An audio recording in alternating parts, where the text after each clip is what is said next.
Davis returned with a soft smile. "Good evening, friends. Tell me, do you enjoy these quiet nights of early winter, or do you long for brighter days ahead?" He chuckled gently. "Share your thoughts below, and don't forget to subscribe so our cozy circle keeps growing." His voice lowered, because tonight, something slipped into the village that shouldn't have. He breathed in. "Let's begin our mystery." The evening felt calm inside the reading circle. Mrs. Penworthy moved around the room with her usual cheerful energy. Her smile tried to stay steady. It wavered now and then. She poured tea, she adjusted cups. She checked the door twice. A nervous habit. Miss Marple sat near the fire, quiet, knitting moving in soft, steady motions, her eyes gentle, her mind alert, always alert. Light chatter floated through the room. Harmless things. Christmas cards, the post office delays, Mrs. Barlow's cat, the village choir. Nothing troubling. Nothing sharp. Just the small talk people use to keep things warm. Mr. Archer checked his watch. He always did. He tapped the glass once. A tiny ritual. The punctual clockmaker. Never late. Never unprepared. Beatrice Snow sat closest to the window, hands folded tightly. The anxious librarian. Her eyes moved too quickly. Left, right, left again. She smiled whenever anyone looked her way. A thin smile, a careful smile, a smile that wanted to hide something. Jenny Lark collected the empty plates, the overly polite schoolteacher. She apologized for every sound she made, even tiny ones, her voice barely above a whisper. Her hands moved too neatly, almost rehearsed, almost practiced. Reverend Cole sat in a corner chair, calm, observant, kind. Hands resting together, his gaze quiet, he watched everyone with soft patience, as though studying a page no one else could read. Miss Marple listened to them all, their tones, their pauses, their glances. She knitted, but she noticed everything. She always did. Mrs. Penworthy tried to start a new topic. "How many cards have you all received so far?" The question came out brighter than necessary. The cheer felt thin, worn, stretched. Jenny answered too quickly. "Oh, a few. Not many. Maybe 5. Her cheeks flushed after she spoke, as if the number mattered, as if she feared the question. Beatrice pretended to laugh. A light sound, forced. She listed the names on her cards, then stopped halfway. She looked at the floor. No reason, none given. Mr. Archer cleared his throat. He mentioned village repairs, then weather, then stopped talking altogether. His watch tapped again. Tap, tap, tap. Reverend Cole sighed softly. He said little. He never said much in groups, but he listened, and he noticed more than people thought. Miss Marple glanced at the clock on the mantel. Time had slipped quietly tonight, tea cooling, voices softening, nothing unusual, nothing alarming, until it happened. A faint sound at the door. Soft, barely there. A whisper of movement, a shift of air, a tiny scrape along the floor. Miss Marple lifted her head. Her needles paused. Just for a second. Mrs. Penworthy frowned. What was that? No one answered. Jenny moved closer to the kitchen. Beatrice froze. Mr. Archer stood halfway up from his chair. Reverend Cole leaned forward. Miss Marple watched the door. Something small had slid inside. Quiet, deliberate. A torn envelope. Just lying there. Half crushed, unmarked. Wrong somehow. Wrong in a way the room felt immediately. Mrs. Penworthy whispered, "Who delivered that?" No one spoke. Miss Marple set her knitting down. Her eyes narrowed slightly. She knew quiet things often carried the loudest trouble. She stood. A stillness fell through the room. A stillness that pressed on every breath. The envelope waited. No one had seen who delivered it. The room fell silent, not slowly, not gently, at once, as if someone had reached in and turned a switch. The torn envelope lay on the rug, crooked, crushed at one corner, white against the dark floor, out of place, wrong. No name, No stamp, no marks at all.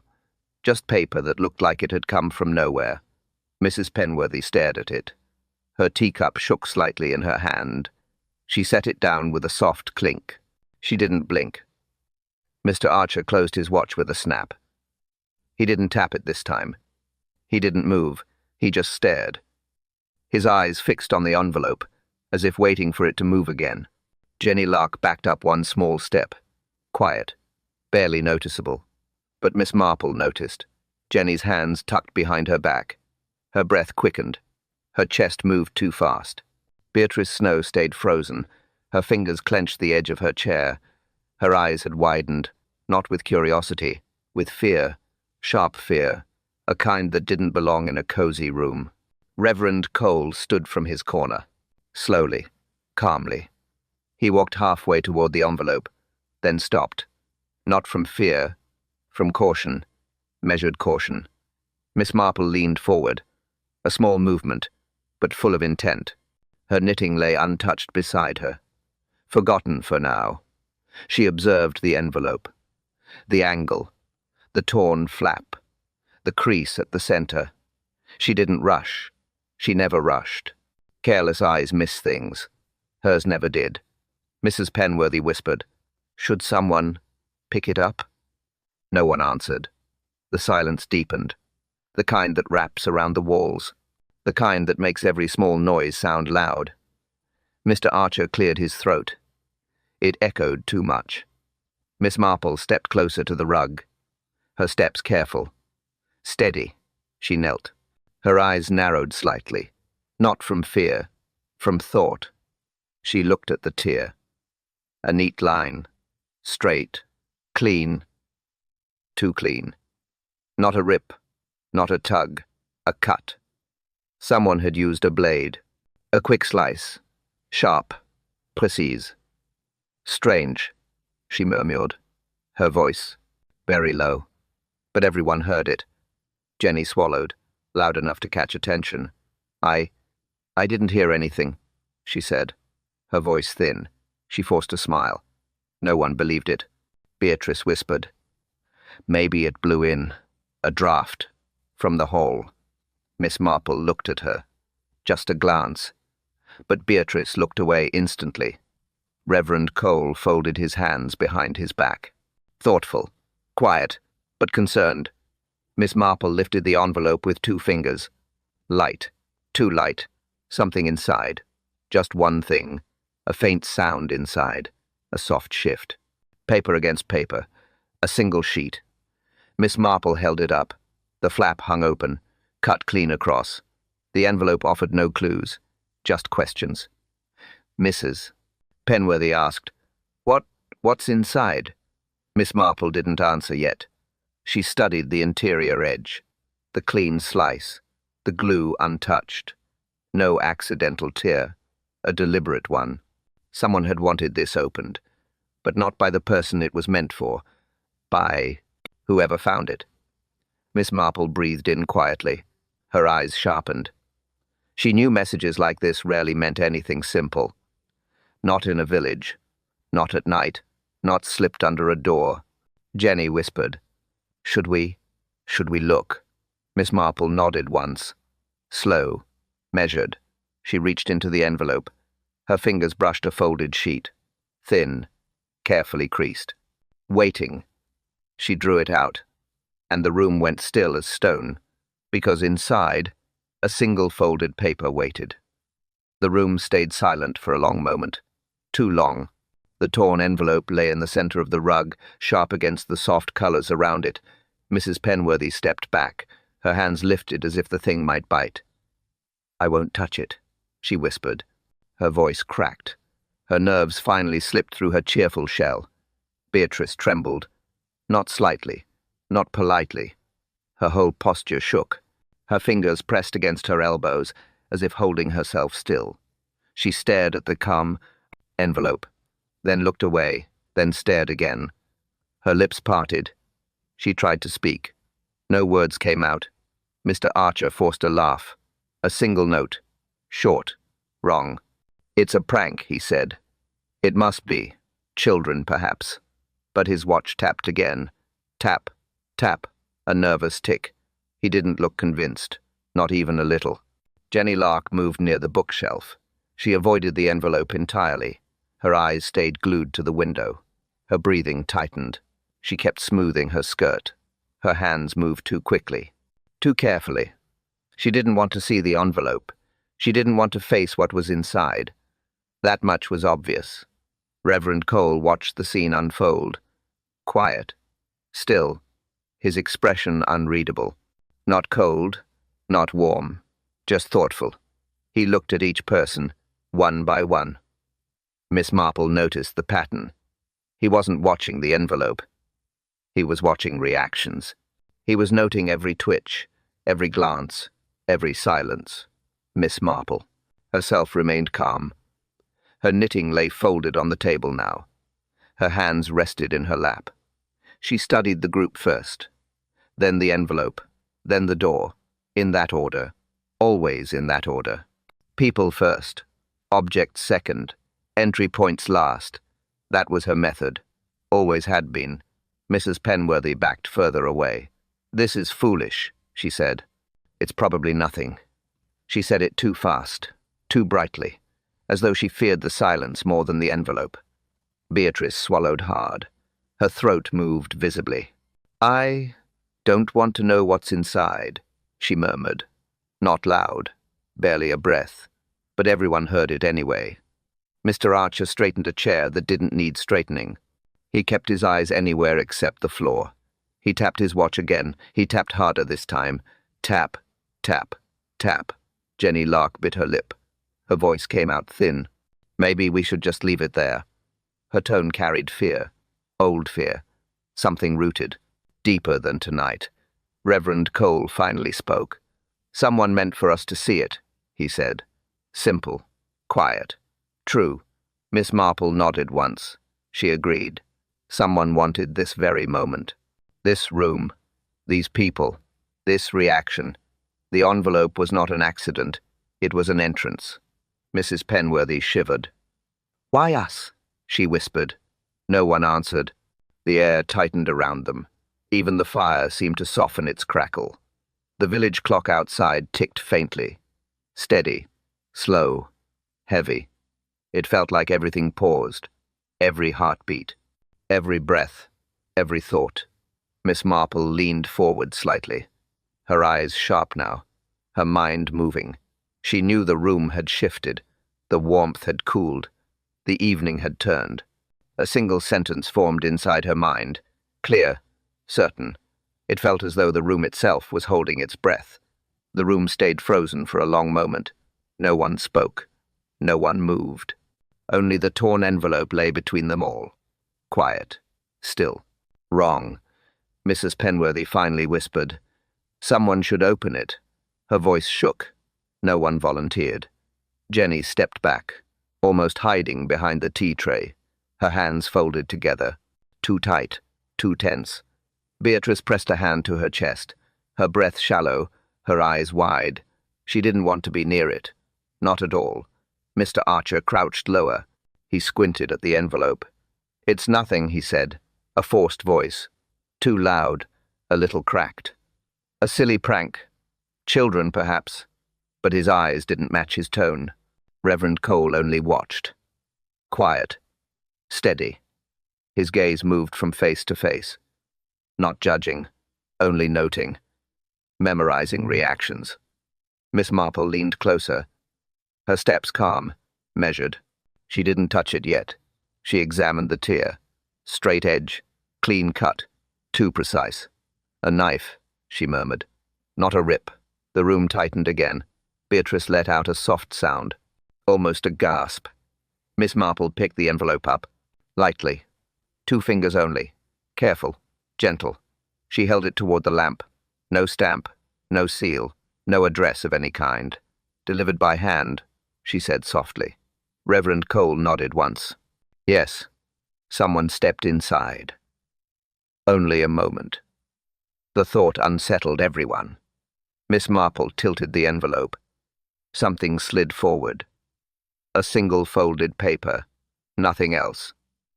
Thin. Smooth. Fresh. Jenny turned away. Beatrice covered her mouth.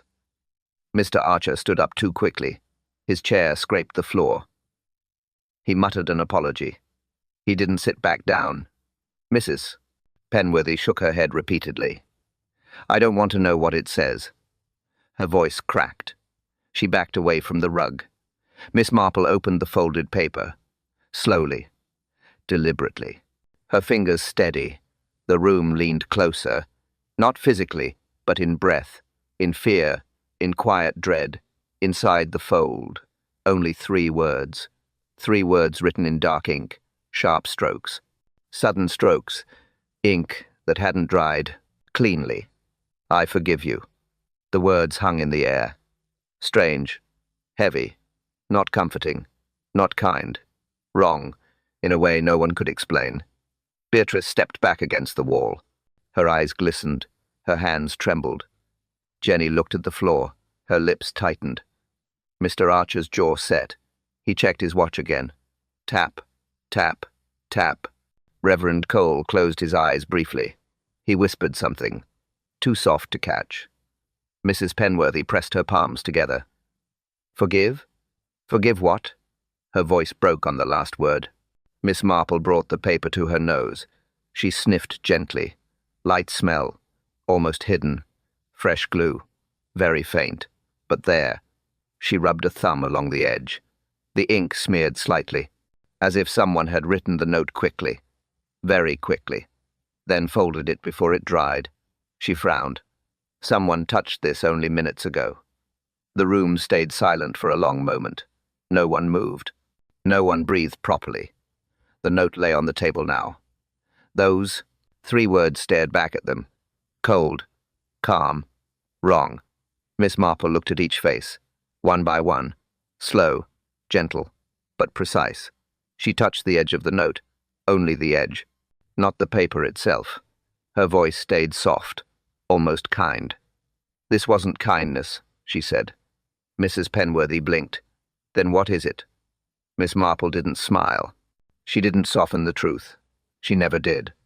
Someone wanted this seen tonight, she said. Not tomorrow.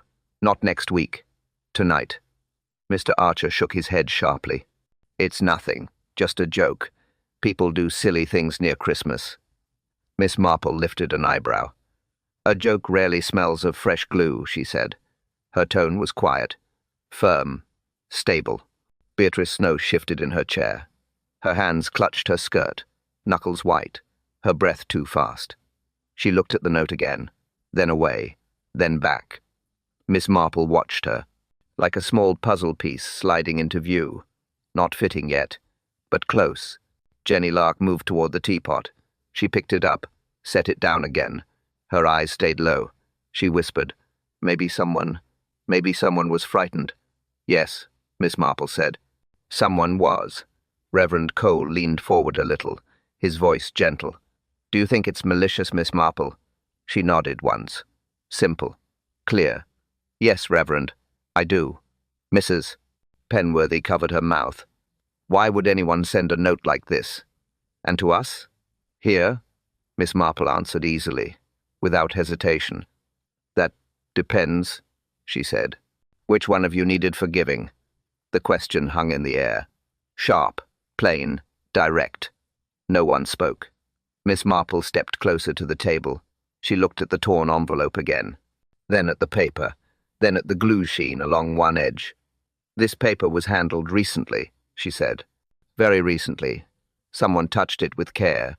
Someone wanted to hide their handwriting.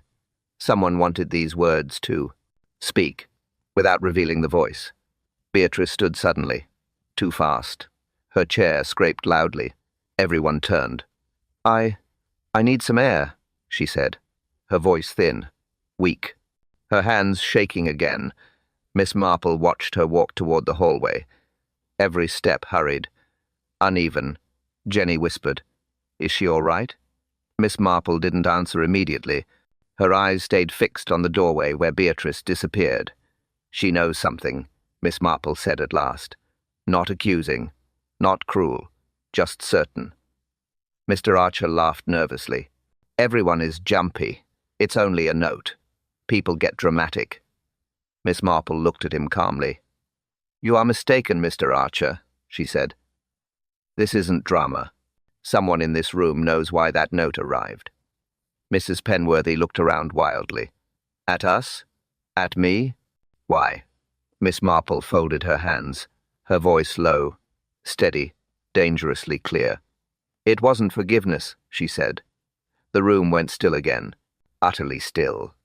Miss Marple's eyes moved across the group, one face at a time, one truth at a time. It was warning.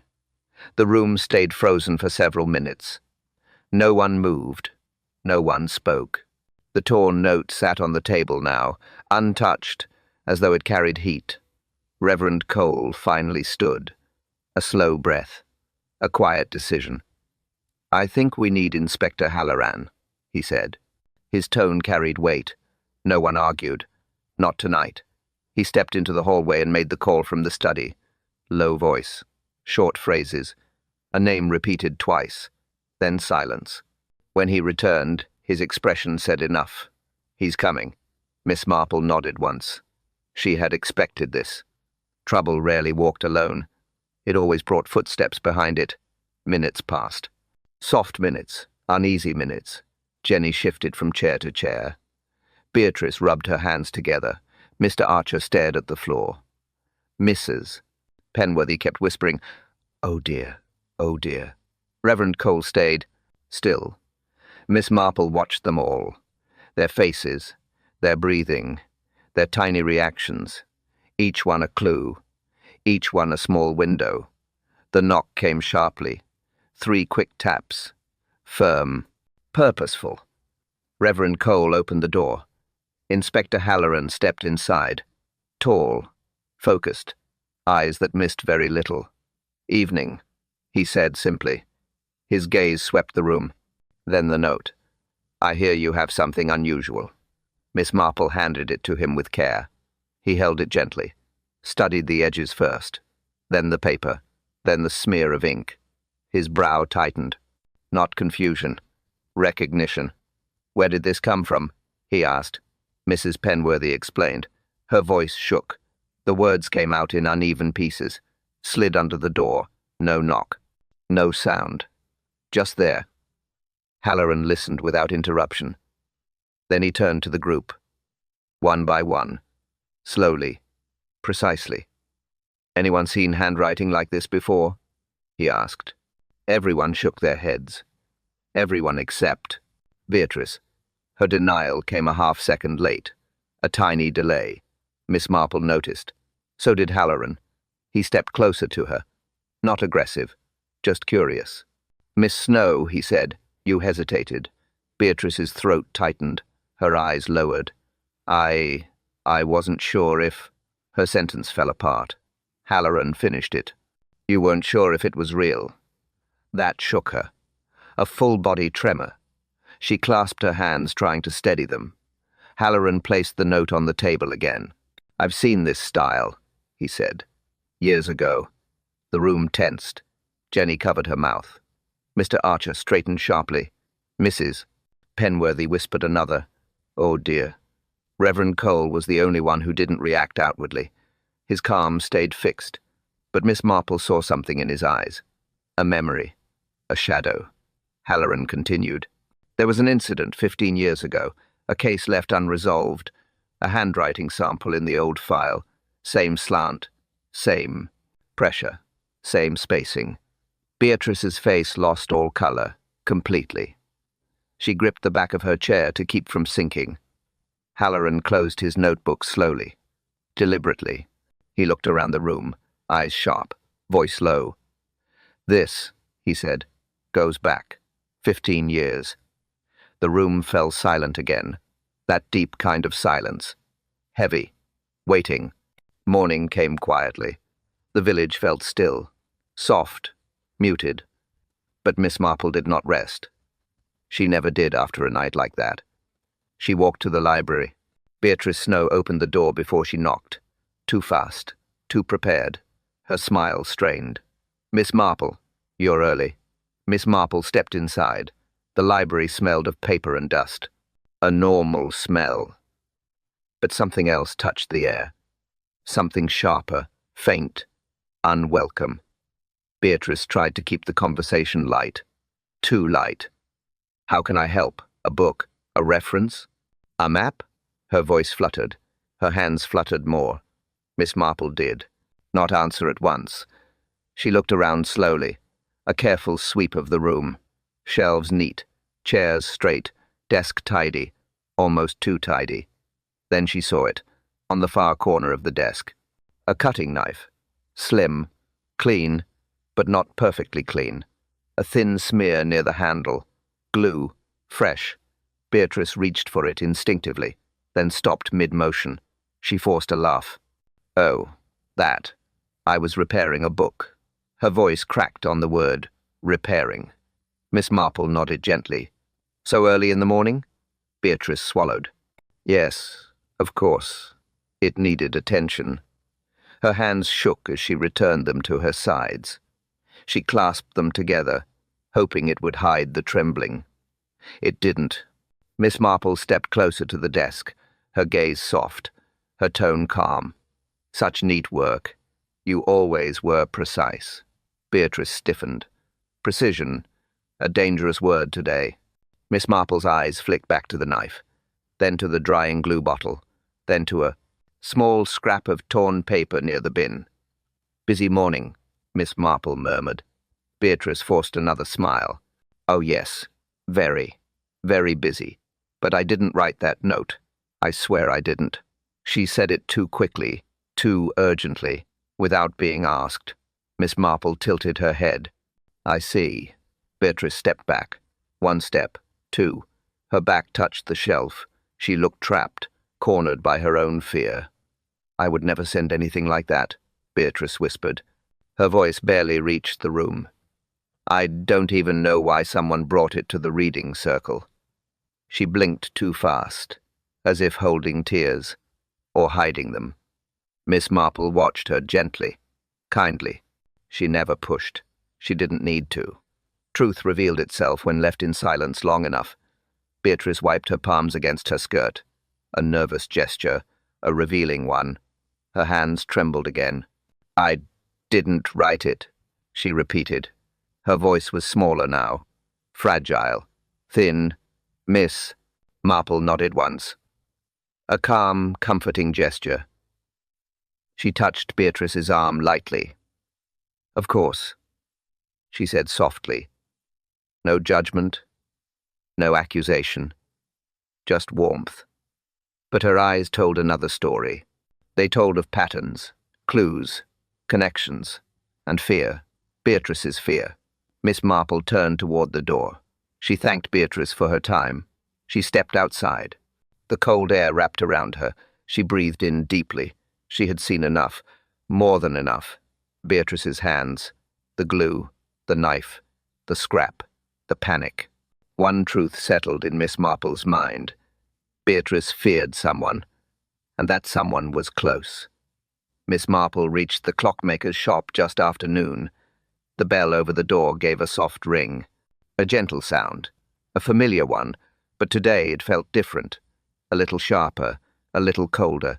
Mr. Archer stood behind the counter, head bent, hands moving quickly over a brass clock case, polishing, rubbing, wiping, as if the world depended on the shine he produced. He did not look up at first, only tightened his jaw, polished harder, faster, too fast. Miss Marple stepped closer. Her shoes made a small tap on the wooden floor. A polite sound, a deliberate one. Still, Mr. Archer refused to lift his eyes. You're busy, she said softly. He jerked his head up. A strained smile appeared. Always busy, Miss Marple. Always something to mend. His voice trembled around the edges. Not much, just enough. She noticed. Her eyes moved around the shop, clocks on every wall.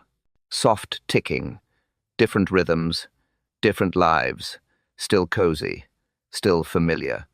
But today, their sound felt heavier. A drawer near the counter was slightly open, only a fraction, barely noticeable. Until it wasn't. Miss Marple took one slow step toward it. Mr. Archer reacted too fast. He snapped the drawer shut. Hard. A loud click followed. The kind of click a man regrets making.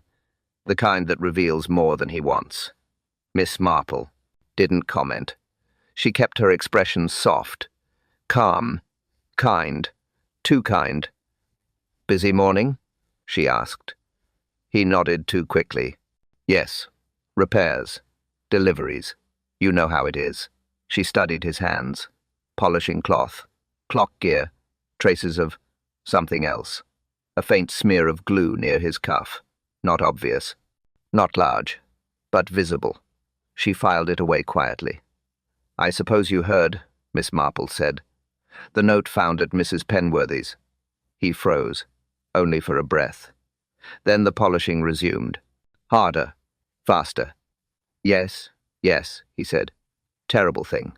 But someone's joking, surely. A prank. Nothing more." Miss Marple watched him closely. His hands shook a little now. Just a tremor, but enough. "You never saw the note before?" she asked gently. "Absolutely not." His answer came too fast, too sharp, instant. Prepared. Miss Marple tilted her head. She let the silence linger. Not long, just enough. Mr. Archer swallowed, then added, "But the handwriting. It reminds me of someone." Her knitting bag rustled as she shifted it. "Who?" she asked softly. His gaze slid toward the window. Away from her. Away from the question. "No one important," he murmured.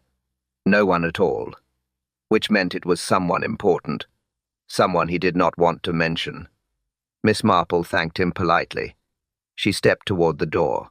Her hand reached for the handle, but she paused. She turned her head just enough to see him.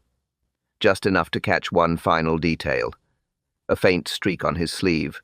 Small, shiny, clear, glue, fresh glue. Her eyes narrowed slightly. She left the shop. The bell rang behind her. Soft again, but different.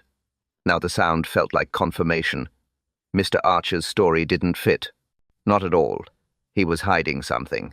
Something small. Something sticky. Something he hoped no one would see. But Miss Marple saw everything. The door closed behind her. Miss Marple saw glue on his sleeve. The school was quiet when Miss Marple arrived. Too quiet. The kind of quiet that felt planned. Not natural. Not warm. She pushed the classroom door gently. It opened without effort. A soft creak slipped out. Jenny Lark looked up sharply, her eyes wide, her posture stiff. She wasn't expecting anyone. "Miss Marple, goodness, you startled me," she said. Her voice trembled a little. A tiny crack in a too smooth tone. Always a sign. Always worth noticing.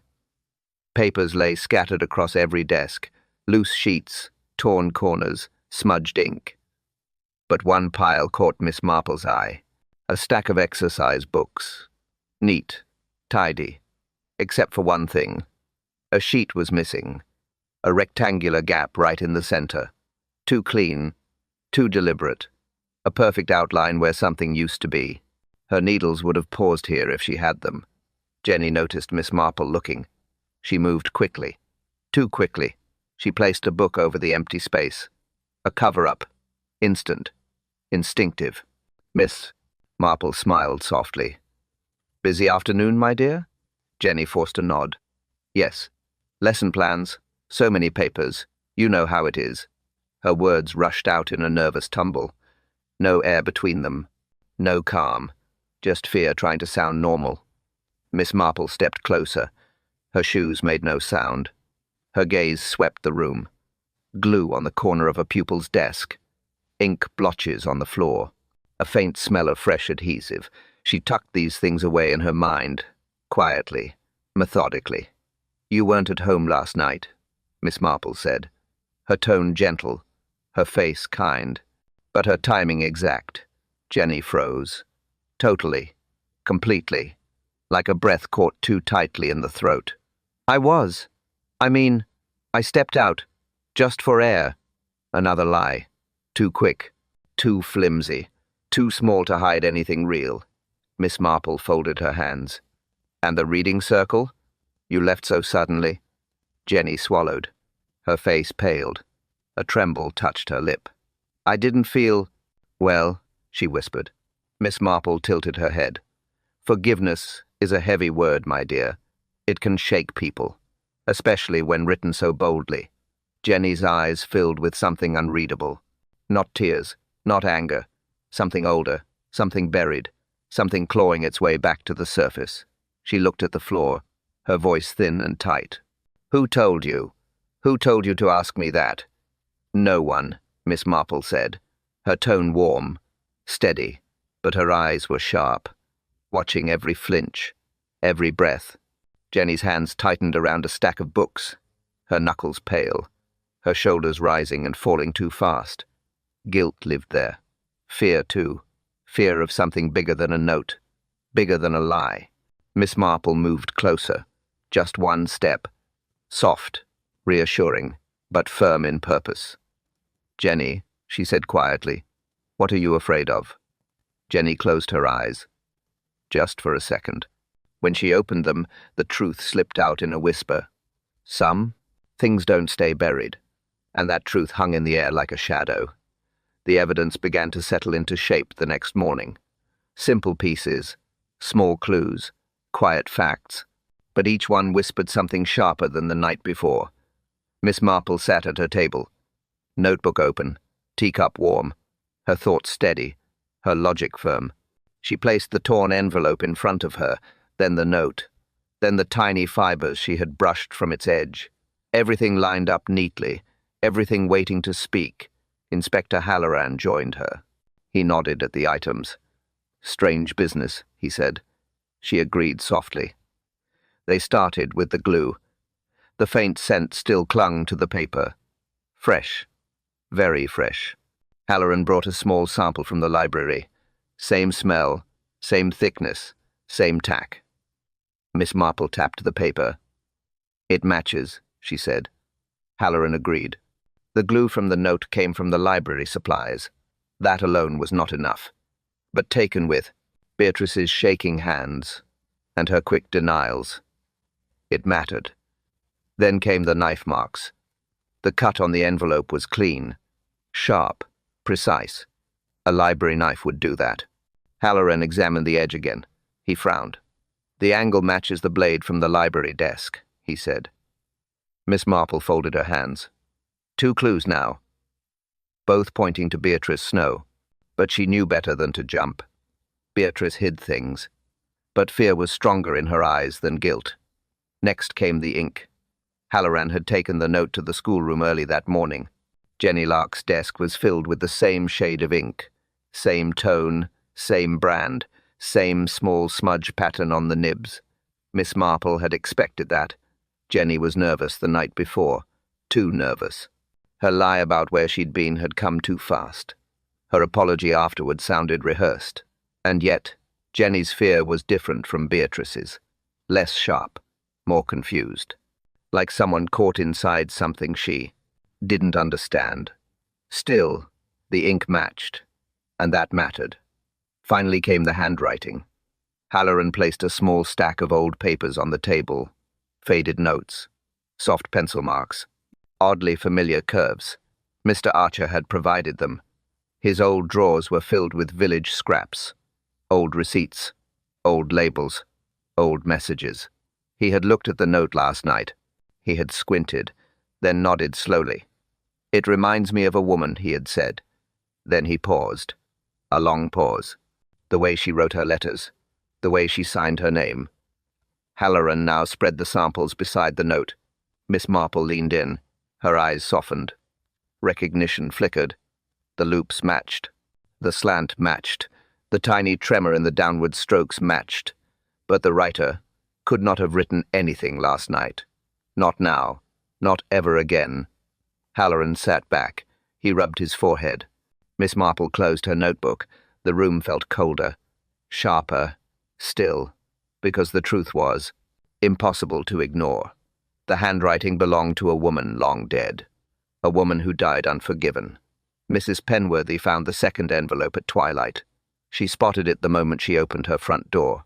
It lay on the step, perfectly centered, perfectly still, just like the first one. Her breath caught. She looked left. She looked right. No footsteps. No caller. No knock. Only the faint rustle of evening air. She bent slowly. Her hand shook as she reached for it. The envelope felt warm. Too warm. As if handled seconds ago.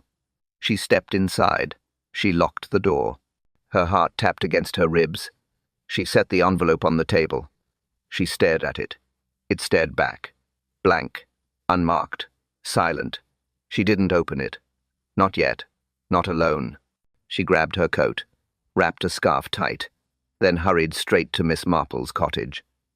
Miss Marple answered at once. A calm face. A soft nod. She saw the envelope. Her expression changed. Barely. Just enough. Inside, they sat at the small kitchen table. Kettle warmed quietly. No one touched it. Mrs. Penworthy pushed the envelope forward. "It was outside my house," she whispered. "Just now?" Miss Marple asked. "Yes." "Did anyone see you find it?" "No." "Anyone pass your gate?" "No." "Any sound at all?"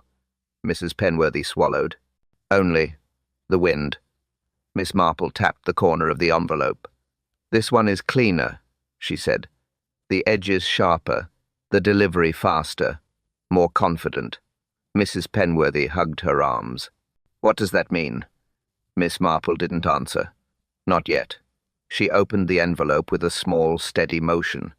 Inside was one folded sheet, just like the first. Same texture, same weight, same glue smell. Miss Marple unfolded it carefully. 3 words again. Not gentle this time, not kind. "You promised." Mrs. Penworthy gasped. Her hand rose to her throat. She looked away. She pressed her eyes shut. Miss Marple watched her, quietly, patiently, with that soft, relentless understanding only she possessed. Mrs. Penworthy turned pale, very pale. "Not that," she whispered. "Not after all these years." Miss Marple leaned slightly closer. "You remember the promise?" Mrs. Penworthy nodded slowly. Her eyes glimmered with fear and guilt. Deep, old, worn. "The promise was never spoken aloud," she said. "Only agreed, only understood." Miss Marple tapped the paper again. "Someone else remembers it too." Mrs. Penworthy gripped the table edge. "This can't be happening." But Miss Marple was already thinking, already sorting details, already measuring truth against fear. The handwriting matched the first note. The glue matched the first note. The timing felt deliberate. Not random, not reckless. Planned, strategic, personal. Someone watched the circle. Someone tracked their movements. Someone knew old secrets. Secrets tied together by one broken promise. Miss Marple folded the note. She placed it gently beside the first. Side by side, 2 warnings, 2 messages, 2 shadows from the past. Mrs. Penworthy whispered, "Why now?"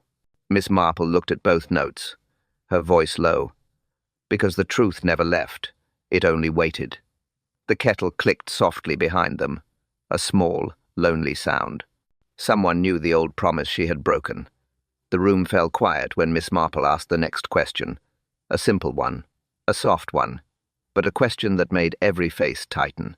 "Do you all remember the storm 15 years ago?" No one answered at first. Not a breath, not a movement. Only a long, uneasy silence. Mrs. Penworthy lowered her eyes. Her hands twisted together. Jenny Lark swallowed hard. Beatrice Snow stared at the floor. Mr. Archer looked toward the window, as if hoping the past might stay outside. Miss Marple waited. She always waited. Silence often spoke louder than words. Finally, Reverend Cole exhaled. A slow breath, a tired breath. "Yes," he said. "It was the night the river rose. The memory unsettled everyone. The storm, the wind, the swollen banks, the frantic search through the village. Everyone remembered that part. But they avoided the rest." Miss Marple leaned forward slightly. "What happened near the bridge?" she asked. her tone gentle, but her eyes sharp. Mrs. Penworthy's voice broke first. A child fell. That's what happened. Beatrice shook her head. Not just fell. He slipped. The rain hid everything. Jenny wiped her palms on her skirt. She looked pale. Very pale. Miss Marple nodded. She had expected this. Expected the trembling. Expected the faces. And the four of you, she said softly, were nearby. They froze again. The guilt hung thick, though no one named it yet. Mr. Archer looked away. I heard the splash, he whispered. I ran, but I was too late. Beatrice spoke next. She clutched her arms as she talked. We saw something in the water. We tried to shout, but the storm, it swallowed everything. Jenny stared at her shoes. We promised each other. We promised we would never speak of it again. Miss Marple watched them carefully. Who made that promise? She asked. Reverend Cole stepped back, his face drawn. It wasn't me, he said quietly. I learned of it later, from the mother. The room stirred. A tremor of emotion passed through every face. Mrs. Penworthy looked at Miss Marple with pleading eyes. She was heartbroken. She blamed herself. She blamed all of us. But we were young, frightened. We didn't know what to say. Miss Marple nodded again. She saw the fear, the old shame, the lingering regret. And only 4 people knew, she asked. Yes, Jenny whispered. And those same 4 received the first message last night. No one disagreed. No one could. Miss Marple folded her hands, her expression thoughtful, calm, precise. One more question, she said, her voice barely above a whisper. Where is the mother now? The faces shifted, eyes darted, hands tightened. They realized the same truth at the same time. She should be here, Mrs. Penworthy whispered. She always comes to the reading circle when she visits. Miss Marple's gaze sharpened. But she didn't come tonight. Mr. Archer's voice cracked. She wasn't at the inn either. Jenny covered her mouth. Beatrice stepped back, trembling. Miss Marple spoke the final line softly, a line that chilled the whole room. And the missing one was the mother. Inspector Halloran returned to the reading room the next afternoon. Miss Marple was already there. She sat with her hands folded neatly, her expression calm, her thoughts sharp. Halloran placed his notebook on the table. He exhaled once, a tired sound. Miss Marple, he said, we need to make sense of this. She nodded. Then let us begin. He opened the notebook. 2 notes, 1 torn envelope, 1 fresh envelope. He tapped the page, both written in the same hand. Miss Marple smiled faintly, a hand trying very hard to look old. Halloran paused. Meaning. She leaned forward. Meaning someone imitated the handwriting. Someone precise. Someone who knew the original script well. Halloran frowned. Beatrice had the mother's old notebook. Yes, Marple said softly. And Jenny used the same ink. He nodded. And Archer claimed the writing reminded him of someone. Miss Marple's knitting bag rested at her side. She did not open it. She didn't need to. Her deductions were already formed. Let us consider the glue first, she said. The scent was recent, very recent. Glue dries slowly in cold rooms. Halloran scribbled. So the note was prepared shortly before it was found.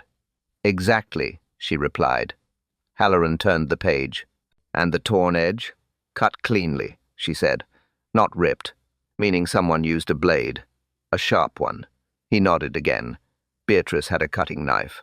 Yes, Marple said. But so do many people in this village. The question is motive. Halloran folded his arms. What do you think it is? She sighed. Guilt, fear, memory stirred by something. Or someone. He tapped his pen. The mother drowned during the storm, 15 years ago. Yes, she said. And someone wants that moment brought back. Halloran hesitated. You think the notes are not from her spirit, then? Miss Marple gave a gentle laugh. No, Inspector. People write notes. Ghosts rarely bother. He exhaled again. A small smile. She continued. Let us list the patterns. Her voice became crisp. The glue, the torn paper, the ink. The handwriting mimic. She looked straight at Halloran. All manufactured, all local, all recent. He stared at her. So the person who wrote them was in the room last night, she finished. He blinked. And the second note? Delivered while Mrs. Penworthy prepared dinner, she said, meaning the writer watched her routine. Halloran glanced at his notes. That narrows it. Yes, she said. But it also widens the motive. Someone wants the truth revealed, but in a way that forces confession. He paced a little. So, not an enemy. Not necessarily, she said. Perhaps someone burdened by silence. Halloran stopped pacing. He looked at her. Then who? Miss Marple raised one finger. That, Inspector, is the heart of it. She lowered her hand. And the someone, she whispered, was in the room last night. The reading circle gathered again. Same room, same chairs, same quiet fire. But the air felt different, tighter, sharper. No one touched their tea. No one looked comfortable. Miss Marple sat, near the mantel, hands folded, eyes calm. She waited. She always waited. People spoke truth when silence pressed on them. Inspector Halloran stood by the door, arms crossed, expression steady. He watched the group. He watched their shoulders, their eyes, their breaths. Mrs. Penworthy fidgeted with her apron. Jenny Lark held her elbows. Beatrice Snow stared at the carpet. Mr. Archer polished his glasses again and again. Reverend Cole watched them all from behind a quiet gaze. Miss Marple began softly. No need for fear. We simply must understand what happened. No one answered. The silence pushed harder. Miss Marple turned her eyes to Jenny first. Child, you recognized the handwriting, didn't you? Jenny swallowed. Her shoulders stiffened. Her lips trembled. She nodded once. A tiny motion, almost unseen. I copied it once, she whispered. In school. It was an assignment. We practiced old letters from the village archives. Inspector, Halloran looked up. So you could imitate it? Jenny nodded again. But I didn't write those notes. I swear it. I recognized the style. And I panicked. Miss Marple didn't push. She moved on. Beatrice, she said gently, you kept something important. Beatrice's breath hitched. She pressed her hands together. Her eyes glistened. I kept a notebook, she said. Her voice cracked. The mother's notebook. I found it in the library years ago. I couldn't throw it away. I thought she might need it again. Inspector Halloran stepped forward. You hid it. Beatrice nodded. I didn't want anyone blaming us. Blaming her. Blaming anyone. Miss Marple watched her closely. Beatrice trembled. Shame clung to her voice. But guilt? Marple wasn't sure yet. Then her gaze moved to Mr. Archer. The clockmaker stiffened instantly. His hands froze mid-polish. Mr. Archer, she said quietly, you knew more that night, more than you told anyone. He closed his eyes, just for a moment. Then he sighed, a long, tired sound. The boy, he whispered. He breathed. For a second, only one. And I told no one. I panicked. I thought it was too late. I thought I imagined it. I carried that moment for 15 years. Jenny gasped. Beatrice covered her mouth. Mrs. Penworthy shook her head in disbelief. Reverend Cole lowered his eyes. Even Halloran looked shaken. Miss Marple remained still, her face soft, but thoughtful, deeply thoughtful. She let the silence settle. People always filled silence with truth, but tonight the silence filled with something else. Fear, shame, regret, memory. Then she lifted her head. One of you knows who wrote the notes, she said, because one of you understands the message behind them. No one spoke, not one voice, not one confession. Inspector Halloran stepped forward. Well, he asked. Who wrote? Them. The room held its breath. Miss Marple watched each face, each twitch, each swallow, each shift of guilt, and she knew. But none of them confessed to writing the notes. Miss Marple sat in the quiet room. She closed her eyes for a moment. She replayed every sound, every step, every glance. The evening unfolded again in her mind, piece by piece, clue by clue. She remembered the door, the soft scrape, the faint shift of air, the torn envelope sliding in. She saw the room again. Everyone frozen, everyone startled, except one, Reverend Cole. He had been nearest the door, not by accident, not by chance. He had stood with calm eyes, hands folded, breathing steady. Too steady. Miss Marple opened her eyes. The truth formed quietly. He had motive. A promise made long ago. A promise heavy enough to bend a man's heart. He had told the mother he would reveal the truth when the time was right. Those were his exact words. Words he had repeated. Once. Long ago. In grief. In guilt.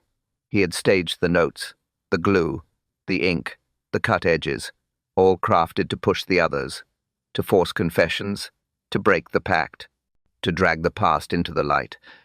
But Miss Marple saw deeper. He wasn't exposing guilt. He was hiding something deeper. Reverend Cole stood very still. Miss Marple faced him gently, her voice calm, her tone steady. She told them the truth. He had been the last to see the child alive. He had been there on the riverbank. He had tried to help. He slipped. He fell. He failed. Shame closed his mouth for years. Shame chained every word. So he let the reading circle carry the weight he should have carried alone. They thought they had been the silent ones. But the silence had started with him. The notes were his escape, his confession, his plea, a way to end a lie that had grown too heavy. Reverend Cole lowered his head. His hands trembled. His voice cracked. He whispered, "I forgave myself too, late." And the room fell into a cold, breathless stillness. The village settled again. Whispers faded. Old tensions eased. The reading circle gathered quietly, each woman softer than before. Small smiles returned. Reverend Cole stepped down without protest. No anger followed him, only a sad kind of understanding. Miss Marple visited Mrs. Penworthy the next afternoon. They shared tea. No big words. No heavy talk. Just simple honesty. Guilt. Courage. How small truths change whole rooms. Miss Marple folded her hands. Mrs. Penworthy exhaled slowly. The kettle hissed softly, and peace settled back into the village. Davis returned with a gentle smile. "Thank you for sharing this quiet hour with us," he said softly. "Tell me, which clue caught your ear tonight? And where are you listening from?" He let the silence settle kindly. "Tomorrow, another kettle will boil." A folded note rested on a small table. A window glowed faintly. A cup cooled beside. "It," the village whispered into the night.